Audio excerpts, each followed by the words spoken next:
అండి, ఈరోజు చేపల పులుసు వండుతున్నాను. దీని పేరు వచ్చేసి బంగారు పాప చేప.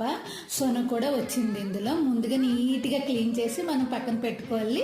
మిక్సీ జార్లోని ధనియాలు, ఎండుమిరపకాయలు, టమాటా, ఉల్లిపాయలు వేసి పేస్ట్ పెట్టుకొని పక్కన పెట్టుకోండి. ఇప్పుడు కళాయిలో సరిపోయినంత ఆయిల్ వేసుకొని హీట్ ఎక్కినాక కరివేపాకు అండ్ పచ్చిమిరపకాయలు, ఉల్లిపాయలు వేగాక మామిడి ముక్కలు వేసుకోండి. చాలా బాగుంటుంది. ఇవి కూడా వేగాక అల్లం వెల్లుల్లి పేస్ట్ అండ్ మిక్సీ పెట్టుకున్నాం కదా, ఇదంతా కూడా వేసి బాగా కలుపుకోవాలి. నెక్స్ట్ ఉప్పు కారం వేసుకోండి. ఇది కూడా అయినాక కొంచెం వేగాక అప్పుడు చేపలన్నీ వేసి కొంచెం లైట్గా కలుపుకోవాలి. కింద నుంచి పైకి అలా కలుపుకోవాలి, ఎక్కువ అవసరం లేదు.